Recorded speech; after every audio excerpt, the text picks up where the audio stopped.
గారు ధన్యవాదాలు అధ్యక్ష. నాది ఏరియా హాస్పిటల్ ఇటు భద్రాచలం అధ్యక్ష.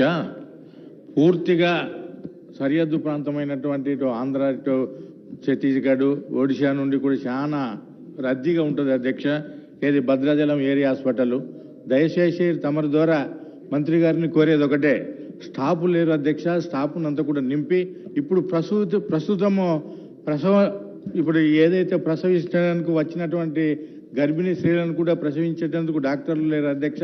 వారిని అందరినీ కూడా కొత్తగూడ హెడ్ క్వార్టర్కు పంపించవలసి వస్తుంది. తక్షణమే మంత్రి గారు మరి చర్యలు తీసుకొని మరి డాక్టర్లను నియమించవలసిందిగా కోరుతూ, కొంత సిబ్బంది కూడా లేక చాలా ఇబ్బంది పడుతున్నారు అధ్యక్ష.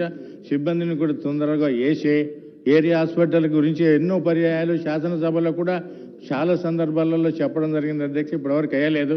గౌరవ మంత్రి గారు ఇప్పటికైనా అదంతా కూడా ఏజెన్సీ ప్రాంతము, మాడుమూల ప్రాంతము, ఎక్కువ రద్దీగా ఫ్లోటింగ్ ఉండే ప్రాంతం కనుక తక్షణమే నింపవలసిందిగా తమ ద్వారా కోరుకుంటున్నా అధ్యక్ష. గౌరవ మంత్రి గారు. అధ్యక్ష, రాష్ట్రంలో పట్టణ జనాభా రోజు రోజుకు పెరుగుతూ ఉంది.